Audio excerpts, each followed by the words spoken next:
Welcome everyone.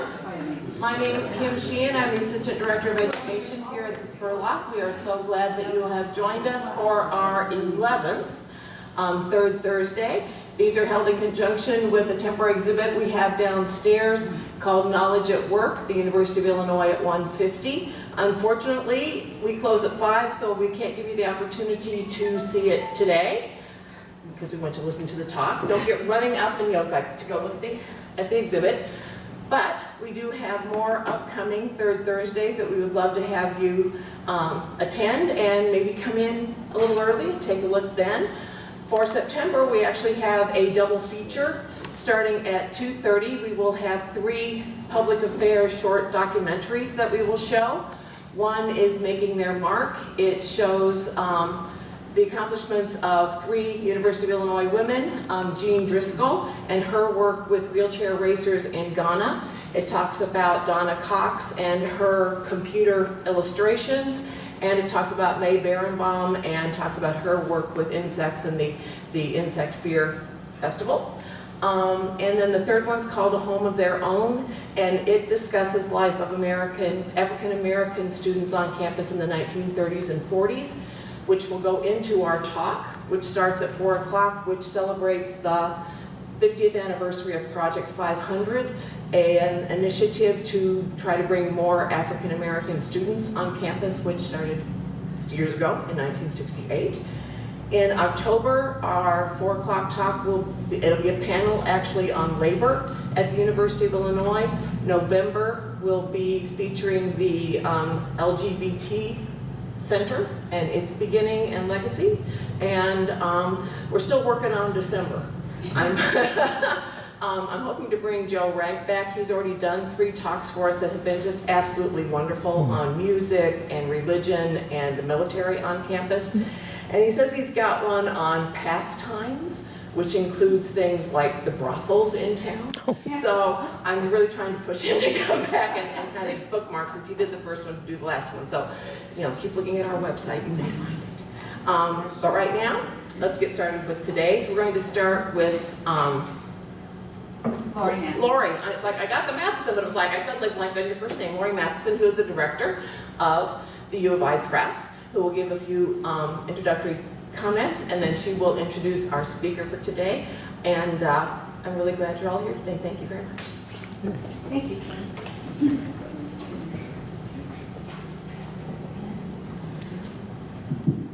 I'm not as tall as Kim or as anyone.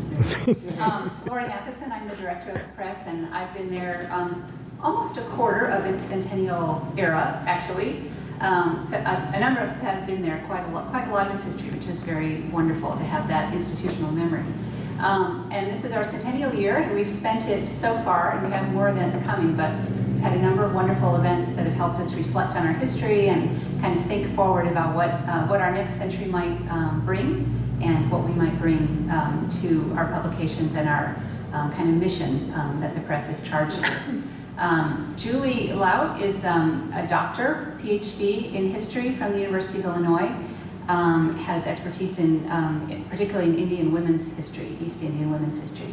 And we're so fortunate to have her at the press. She came to us when she was still a graduate student, and has taken over, created really, a new position as Outreach and Development Director, and she has just done marvelous work to connect us with a wide range of constituents at the university and in the community. And so we're so grateful for her creativity and her efforts in that way, her vision about how the press can be connected outside of our own walls. But today you're going to see her expertise as a researcher. And again, we're so fortunate to have a professional historian on our staff who's really dug into the archives, and others have, we had a history committee as part of the Centennial Committee. Margot was involved in that, and James and others. Really it turned up an amazing picture of our past, and I'm really excited to hear more about what Julie has found. And I think her plan is to leave a little bit of time at the end where we hope some of our distinguished guests who also have been part of the press's history will share some of their memories here with us today. So please help me welcome Julie.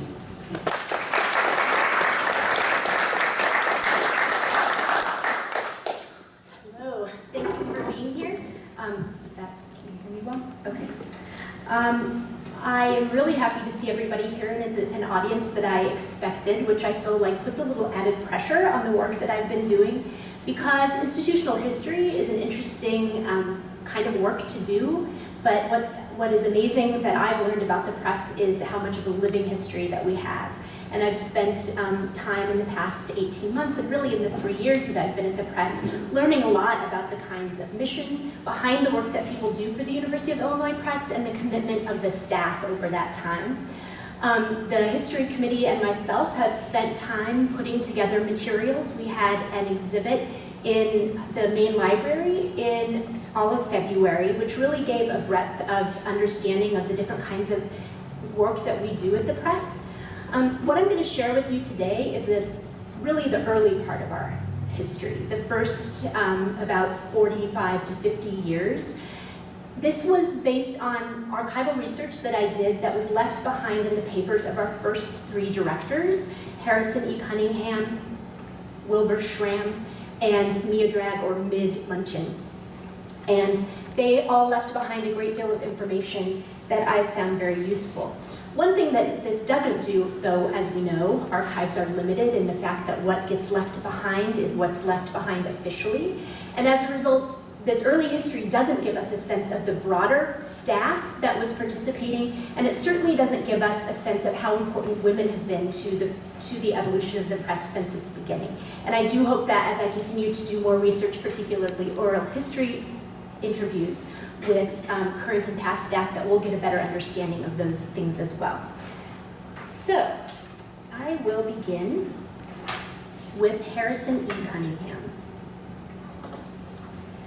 Our first director, Harrison E. Cunningham, arrived at the U of I from Vermont in 1910 during the administration of U of I President Edmund J. James.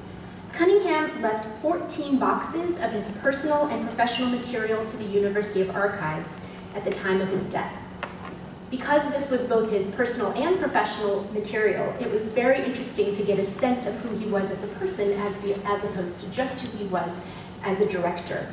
One thing that I enjoyed learning about was the fact that he fancied himself a bit of a poet, and he left behind this small faux leather-covered notebook in which he wrote poems. And the one here is a sonnet that he wrote to his wife Ethel in June of 1942. I believe that part of the context of it was the fact that, of course, World War II was going on at the time, and her sister was married to an American who was in the diplomatic corps based in England. And they were often getting letters from them explaining just how difficult it was to be living in England at that time. So I will just read just a couple of lines to give you a sense of his poetry. My consolation, although trite, is sage. Reality does not dissolve with tears. Our fervent hope is not destroyed by fears, nor yet is it restrained by any cage. And this nice little piece was covered in poetry like this. His papers also show that he was an extremely scrupulous man, and I will have an example of that a little bit later. And he really didn't seem to have much of a sense of humor. And most of his personal and professional memos and letters really were very to the point and hard-nosed, and often edged in my reading toward a certain rudeness, although maybe we can just call it pragmatism of the age. Within just a few years of arriving in Urbana, Cunningham had been enlisted by President James to work with him on the establishment of the University Press. James, who led the University of Illinois from 1904 to 1920, is remembered as U of I's great scholar president. And as the work of Wint Solberg has shown, and the conversations I've had with him, James, he considers, was the best president U of I ever had. Amongst other important contributions, James transformed U of I's graduate studies program and put our library on its path to becoming the preeminent public academic library in the country. And though it has too often been left out of the histories written about James's legacy, the historical record makes clear that a highly regarded university press was a crucial piece of James's larger vision. He believed a quality university press would foster scholarly achievement and raise the U of I's international profile and academic prestige. This vision was in line with that of David Kinley, who was then Dean of the Graduate College, who was also keen to get faculty research published. Printing, of course, had been a part of the university since its creation. A busy teaching institution needed course catalogs, staff and student directories, calendars, and so forth, all of which was initially handled through the office of the assistant registrar. And every research institution needed an outlet for the work being produced by faculty on campus. Around 1900, under U of I President Draper, the University Studies Series was launched, a venue for publishing and disseminating the research and writing taking place at U of I. After 1913, the series ultimately expanded to 5 monograph series, including social sciences, biological monographs, and studies in language and literature. So afterward, maybe you can take a moment to come up and look. I brought a couple of the exhibits with me. This is an example of a publication that was produced prior to the establishment of the University of Press. But it is a facsimile of the King's Mirror, and it was funded through the Graduate College. And this was research that was being done by a professor, and it was published in 1915 and is an example of the kinds of commitments that the university had to getting research out prior to the press being formally established. I also have an example of one of the languages and literature study from 1936. And in the preface, it's interesting to read that this was put on hold due to the Depression. So the publication of this was delayed due to lack of funds that the university had to put toward publication. The U of I had also taken over the publication of the Journal of English and German Philology, or JEGP, in 1906. And the press continues to publish this journal, which is now in its 117th volume. So I brought the newest one for people to take a look at. Concerted plans to organize the University of Illinois Press began in 1913 with a small infusion of money from the Board of Trustees. The idea was to create a unit that would handle both the printing and publishing needs of the university under one umbrella. In 1915, Cunningham was asked to chair the Committee on the University Press, which was tasked to research the university's needs in this capacity and make recommendations to the board. The committee ultimately recommended a threefold mission for the university press. Sure, the font might not be quite big enough, so I'll read it for you. And the 3 pieces that they recommended were that it would provide instruction and hands-on experience to journalism students, that it would handle all university printing and publications, and that it would establish a publishing department that could make university research available to the public on a commercial basis. In addition, they proposed an appropriation of over $100,000 for a building to host a printing plant, press offices, and journalism and printing classrooms. The board responded by purchasing a lot on 6th Street for about $6,500 as a future location of the press. Now, for anyone who has visited us over on Oak Street, you will know that the press did not get a new building near the heart of campus. This will be a theme that I will come back to later. Despite a number of attempts during his decades of leadership to gain support from the board, Cunningham was never able to bring this particular dream to fruition. Instead, the University of Illinois Press Printing Services operated for decades out of the extremely cramped and poorly ventilated basement of the Henry Administration Building. And there's this beautiful image of that, of the interior of the printing plant from about 1919 that the archives has. And you can see the very low ceilings, very small windows, and cramped space. The issue of safe and adequate space would remain a problem facing the press for many decades. When the U of I Board of Trustees voted to officially establish the press in 1918, the University of Illinois Press became just the 12th academic press in the country, and only the 2nd in the Midwest after the University of Chicago. This record is evidence of the university leadership and Cunningham's ambition for the unit and the prestige a university press would carry. As part-time director, So Cunningham also served, so he was director of the press, he oversaw information services, which was the printing arm of the press, and he was secretary of the board of trustees. So he signed his own offer letters year after year. Dear Mr. Cunningham, your job is. The information office fulfilled all of the campus's printing needs, from brochures and course set schedules to graduation announcements and annual reports, which often added up to over 2,000 separate printing jobs per year. This aspect of the press's work later evolved into printing services and is now called document services. The two units remained under one director until they were separated in the early 1970s. The majority of the documents in the Cunningham papers from about 1925 to the late 1930s reflect a fairly stable institutional history. The press continued to provide thousands of printing jobs for the campus, in addition to publishing faculty research, some of which was also printed in the print house.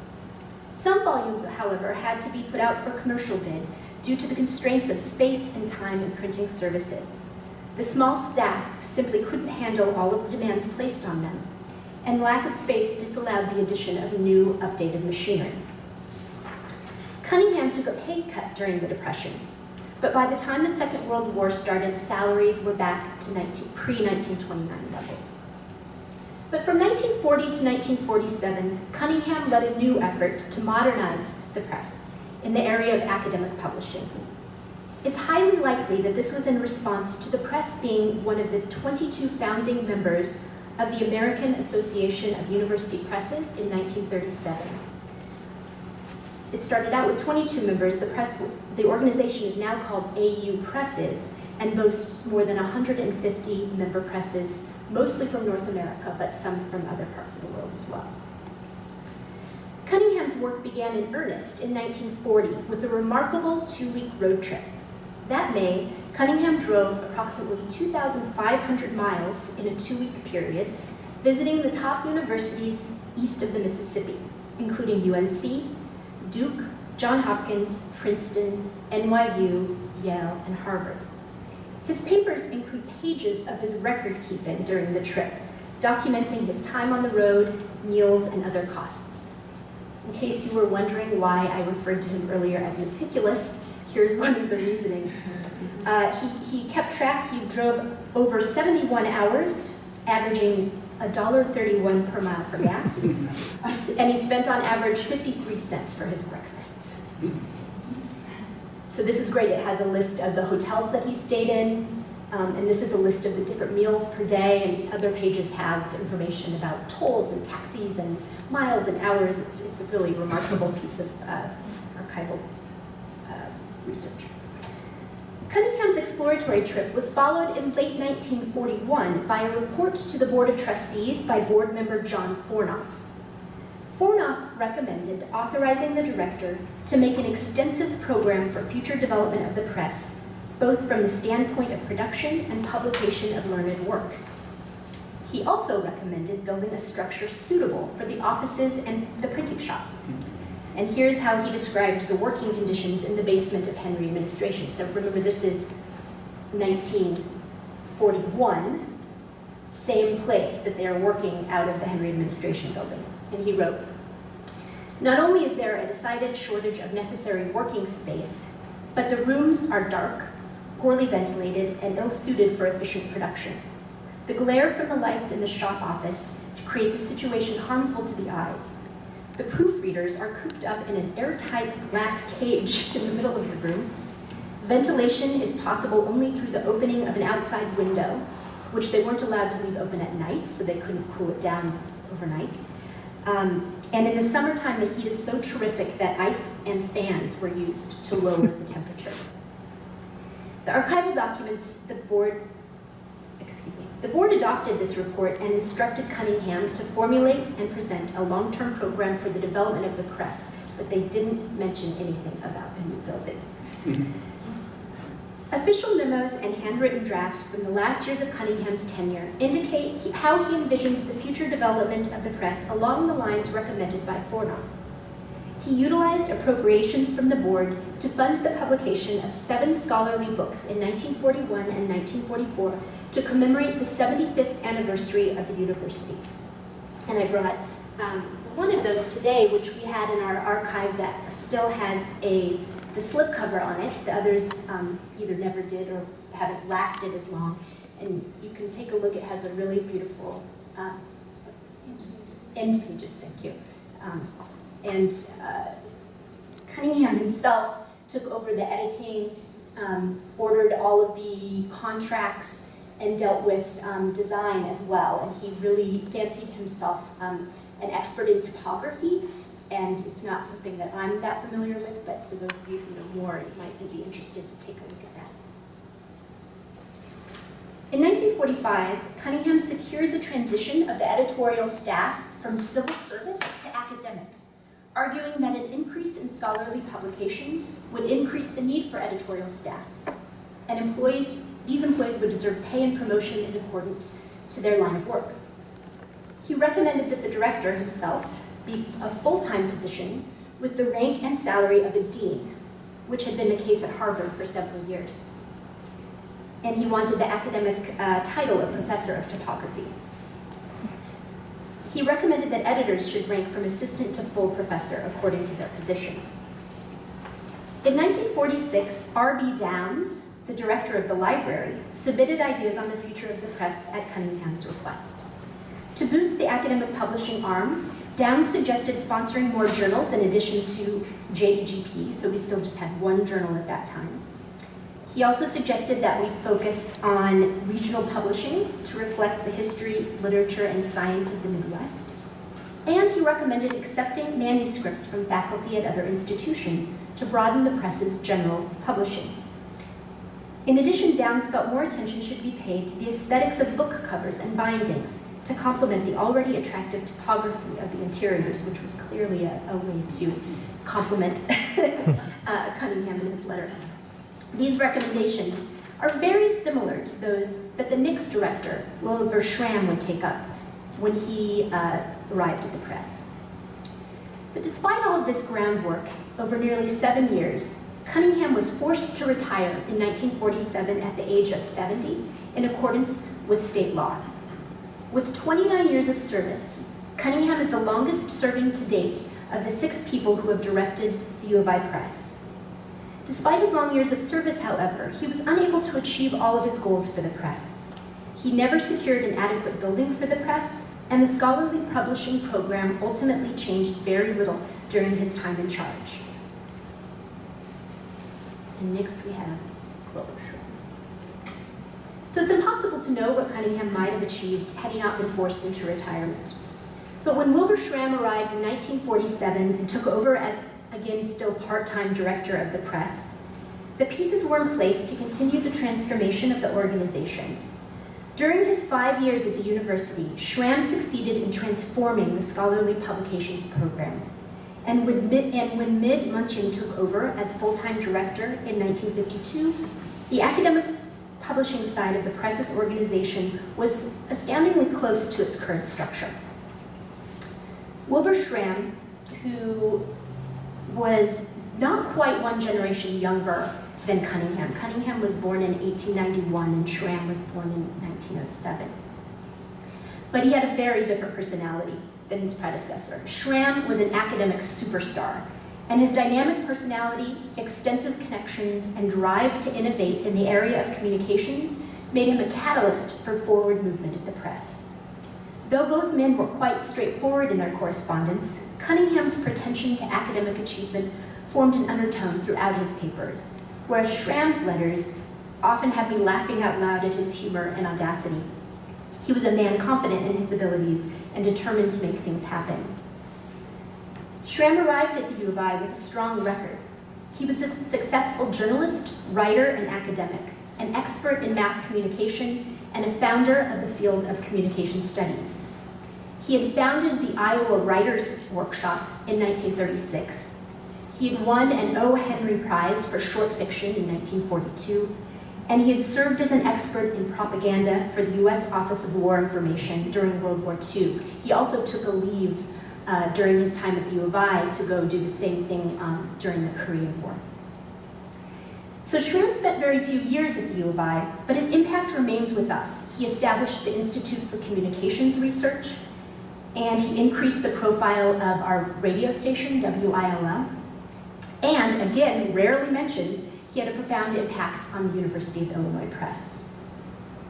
Like Cunningham's close relationship to President James 3 decades earlier, Schramm was President George Stoddard's close associate, which certainly allowed Schramm to bring about big changes at the university and it was growing exponentially in his post-war years. So you can imagine it at least doubled in the number of students between 1945 and 1948. This was an era of building huge numbers of temporary housing for all of the GIs who were coming back under the GI Bill, and he was a part of all of these kinds of things. Within 2 months of his arrival, Schramm had prepared an assessment of the press, a fairly harsh critique of the state of the press's publications based on the principles that he believed should drive a university press. So here are Schramm's principles for a university press.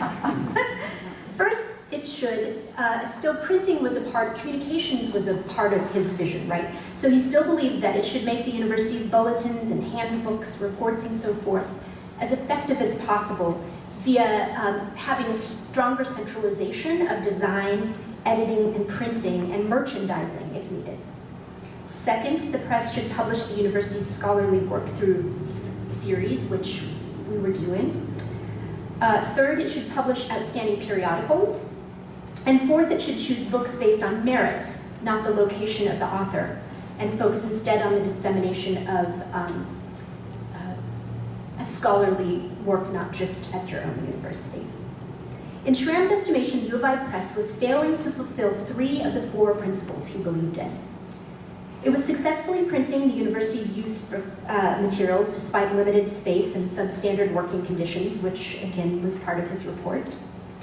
The print shop was unable to keep up with the demands of the university's studies series due to lack of printing capacity. Some of them were 2 or 3 years behind in requests because they just couldn't move the materials through quick enough. And even worse in his estimation was that we only published 1 periodical, JEGP, whereas the University of Chicago had 21 titles at the time. And the press was only publishing U of I faculty work.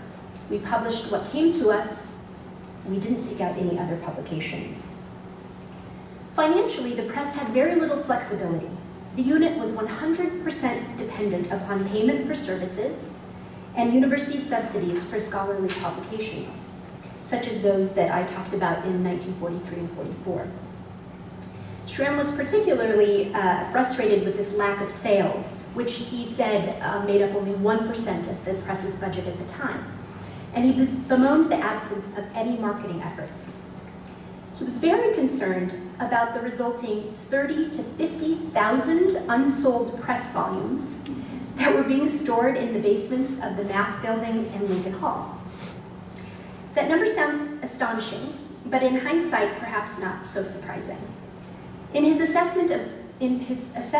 Cunningham's assessment of the press's storage needs a couple of years earlier, he had written that it was necessary to print enough copies of the book to satisfy the demand for many years, but he also emphasized that these publications shouldn't be considered on a commercial basis because they were not the creature of the day, but on the contrary, they belonged to all time, and their appeal was to highly restricted groups.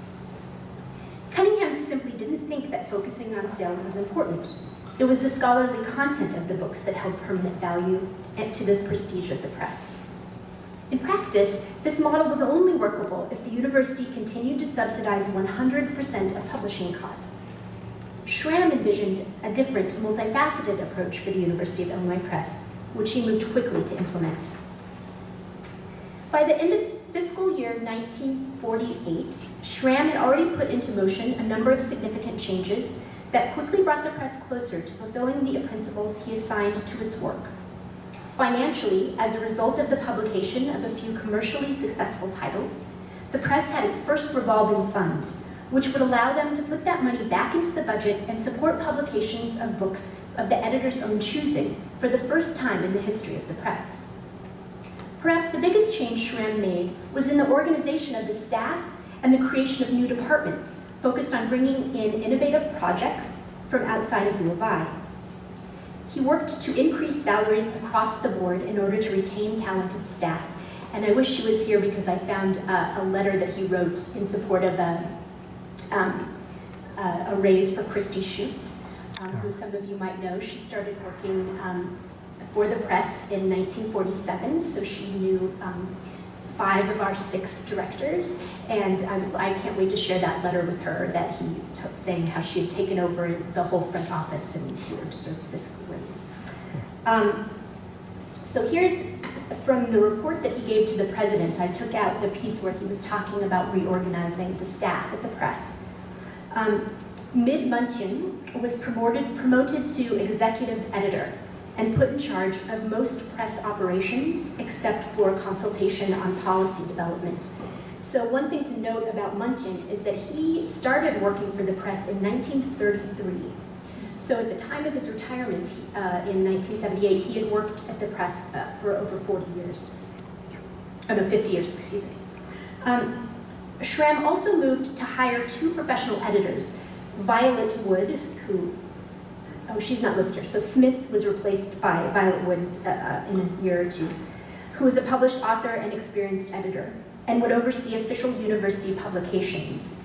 And he hired Donald Jackson, who became our first acquisitions editor. Jackson was a recent PhD from Iowa, a published author and historian of printing. And though not yet in the budget, you can see the dotted line going over here, Schramm had assigned editor, his name was C.S. Amsbury, to work half-time as a sales manager, and he was put in charge of direct mail and sales promotion. By the time Schramm left in 1952, the academic publishing arm of the press had modernized to a large degree. Manuscripts by non-U of I scholars in a wide range of topics moved through an internal assessment process, and each was reviewed by one outside reader who was paid a fee for their work. 2 catalogs per year were published to advertise titles in print. And here is the cover of the first, I believe this was the first catalog, and I brought a couple with me from 1951 and 52 for people to take a look at. The U of I Press was publishing approximately 20 books per year at that point, which he boasted was more than 75% of the other academic presses were printing. And successful trade titles such as The Miracle of Growth were starting to make the revolving account healthy enough to pursue even more titles. Sales were up both domestically and abroad. But one of the most transformative decisions made during Schramm's tenure was the creation of an art and design department, which provided services to the university and worked on the press's scholarly publications. As part of the broader plan to modernize and stake a claim nationally, Schramm wanted the press to look and act more professionally. He made the bold decision to enlist Ralph Eckerstrom as U of I Press's first art director. He worked in a part-time capacity until he was hired permanently into the position in 1949. Almost immediately, Eckerstrom's cover designs began to win awards. David Boder's I Did Not Interview the Dead, which was a 1949 publication, was the first U of I Press book to be included in the top 50 books of the year by the American Institute of Graphic Arts, or AIGA. The Miracle of Growth, a publication to accompany a Chicago museum exhibit, was selected in 1950, and in 1951, 2 titles were selected by the AIGA. Oscar Lewis's, which I didn't bring that one, but Oscar Lewis's Life in a Mexican Village and Louis Ridenour's Bibliography in an Age of Science, which, if you have a chance to come look, the interior design of the book is really remarkable. So you have a sense this was, moving from this to this within 5 years.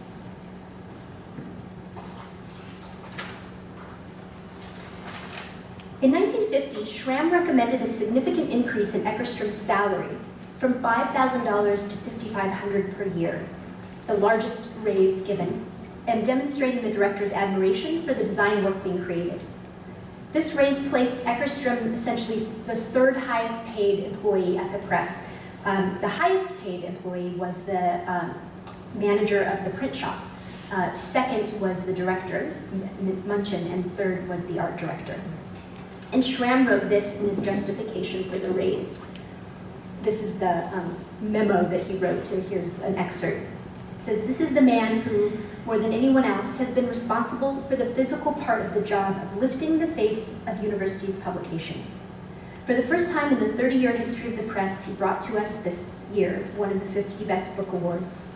He's built and supervised a staff of talented part-time artists. Apparently, he was offered a $10,000 job at an ad agency that he had turned down." And Schramm writes, "We can't compete with offers like that, but we can recognize merit where it is so obvious, as in this case." It turns out Schramm was correct in his assessment of Eckerstrom's design skill. After leaving the U of I in 1956, Eckerstrom went on to become an internationally prominent designer, known for pioneering a style of industrial design that helped improve the legibility and comprehension of printed material and designs.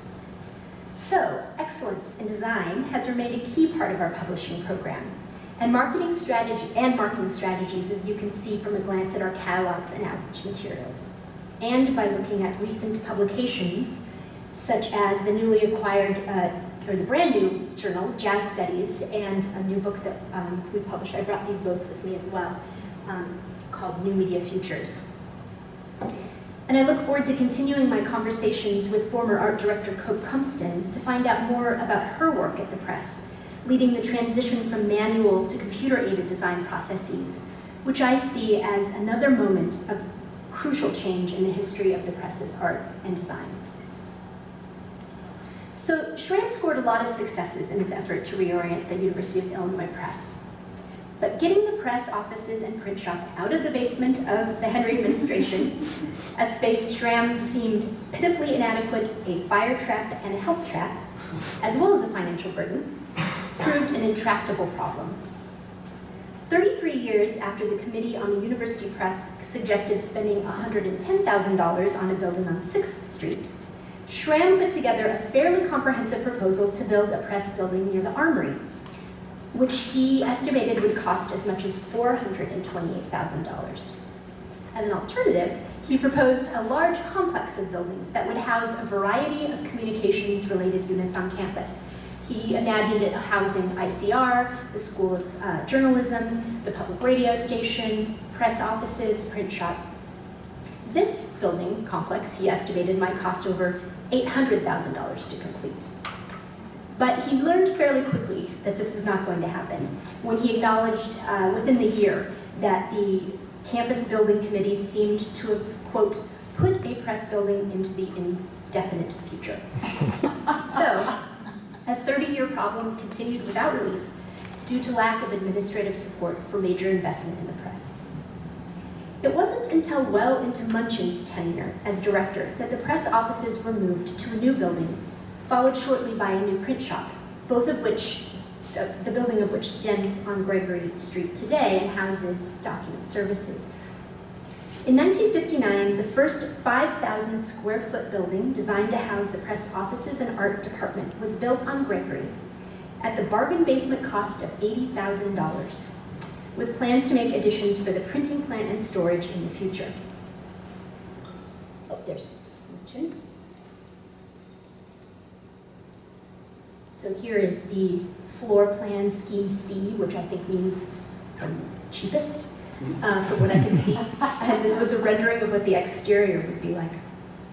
Records left behind indicate a strong emphasis from the building committee on keeping construction costs as low as possible, from architectural design to materials used.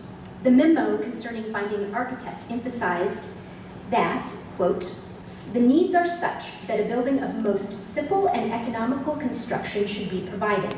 It is a utilitarian type of building, and so located that architectural design is not of serious concern."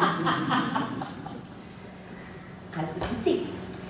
There is simply no institutional support to provide the press with a space commensurate with its function and status. Even after the new press building was occupied, so here was the new, or the 59 building, here's where we're housed today.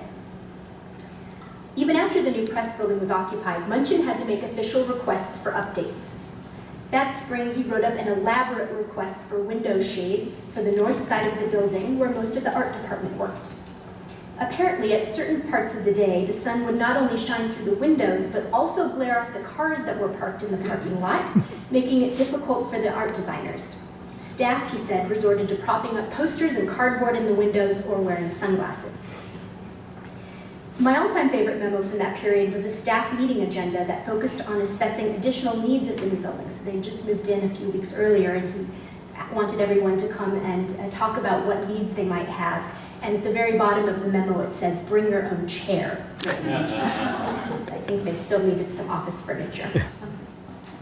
And that summer, Munchin wrote to request air conditioning be installed.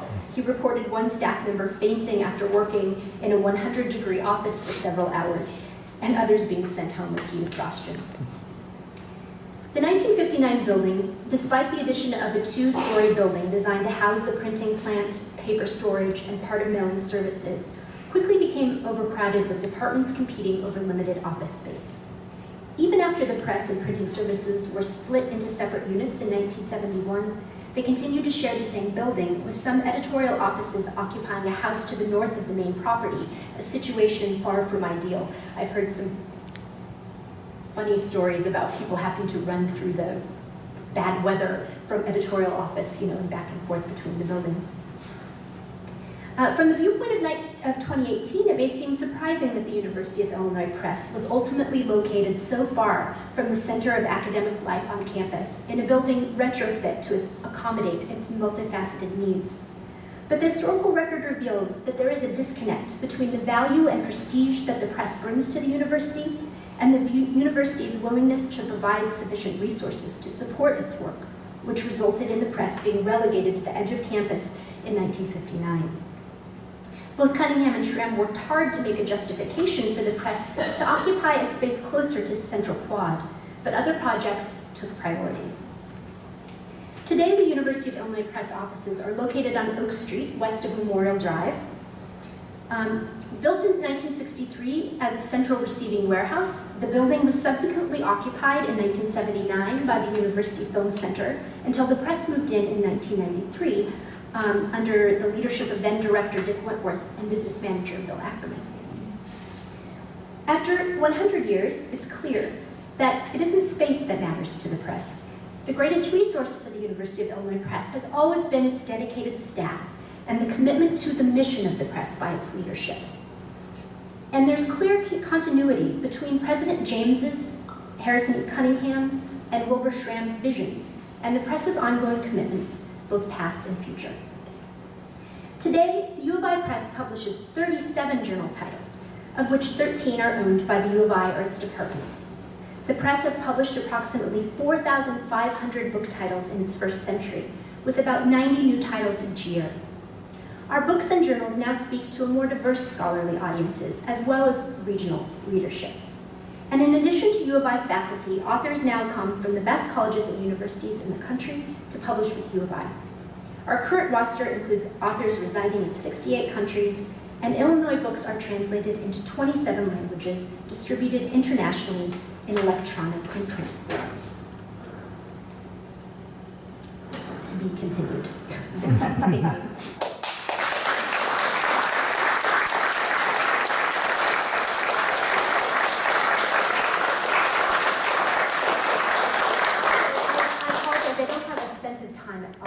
So I'm not sure. Oh, perfect. So I know that so many people here might have questions or have some stories that they'd like to tell. So we have 15 minutes, whatever comes up.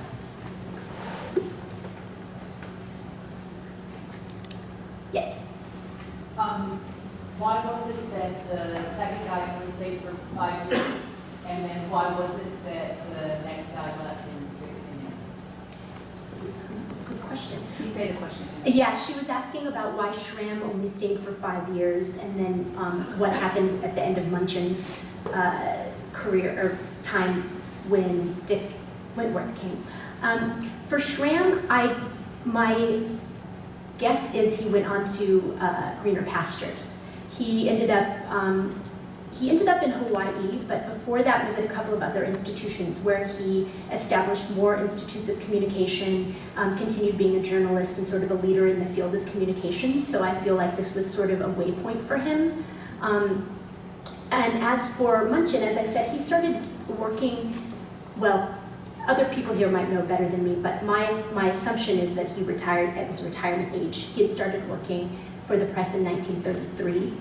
So I think by 1978, he actually, I think there was, if I might be wrong, but Dick, do you know, was there a bit of a gap between when Munchin left and when you arrived?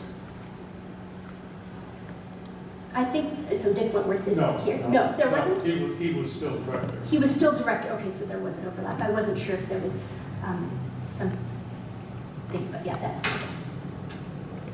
Yes, Nicholas?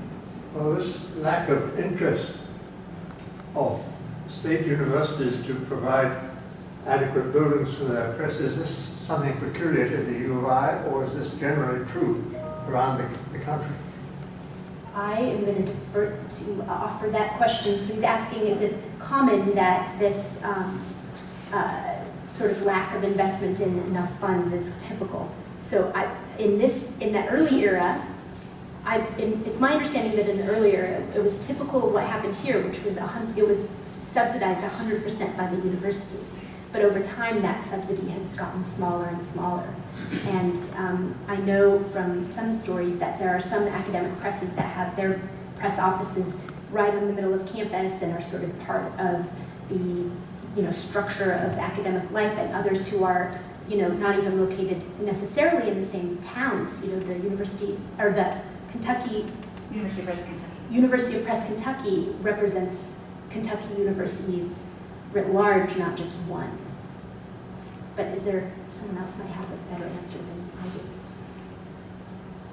I think that's the answer. There's really a variety of models from university presses that are expected almost to be self-supporting completely, and from those wealthy institutions that are very generously supported, not only by their administrations, but in some cases by endowments of various kinds. Often in connection with wealthy programs. Harvard is, I believe, set up that way, that the press is supported in some cases by endowments that come out of particular departments, and then the press publishes in those areas. So what's the current situation of the press? Is still subsidized by the university, or can you self-support? We're largely self-supported. At this point, the university, our home institution, gives about 15% of our budget. And otherwise, we have this revolving fund that now is approximately 85% of our costs. So when you say revolving funds, that means you sold or published something, collecting money, and then you That's right. for future projects. Yeah, that's right. So we function as a nonprofit in terms of those that our budget being utilized to cover staff costs and then publication of books. Thank you. Yeah. Regarding Wilbur Schramm, there must have been people higher up in the university that really wanted him to come here, because he did a tremendous amount of things, as you mentioned, and he was a superstar when he came here. Some of the books that he actually drew from his acquaintances and colleagues, like 4 Theories of the Press, Process and Effects of Mass Communication, people were using those for, yes, those are people he knew. And whether or not they were here, it didn't matter. That's partly why he went into that whole thing of developing a field. And also the College of Communications here would be nothing without Wilbur Schramm. That's right. So he only was here for 5 years, but he was like, on to the next thing, but he left an amazing legacy. He really did, and he was, I can't remember what all of his different titles were, but one of them was essentially assistant to the president. And there are, the records that he left behind are not, there's nothing just about the press, it's just like A, B, C, and you have to look through all of the years. So I read a lot about we read a lot of different things, and you could see that he would feed the president's office communication strategies. So he also was sort of, I think, being utilized by Stoddard's office to help with response to the different kinds of things and really a lot of crises that the university was facing in that time of enormous growth. And so I really, I don't know that history, but clearly there was a relationship with Stoddard that was very meaningful. Julie, I don't know if people can see, but our oldest title, which is still in print, actually came out in 1949. That's right. Mathematical Theory of Communication, and we're still getting requests for permissions to reprint parts of it, so. Yeah, no, that's absolutely right, and that's why I say, I mean, Schramm was a very short tenure, but very powerful, and I hope that we can find a way that his work at the press can be added to his biography and information, because we're really not in there, but I think for us in our institutional history, it's a really important moment. I mean, he was very transformative. Do you know who was the author of the mathematical theory of communication? Who was the author? Shannon and Weaver. The last names are Shannon and Weaver. Thank you. Other questions? Yeah, Dick. Thank you so much for the great job you've done in researching the history of the university. Thank It's you. a really fine job. Thank you. It's been really fun.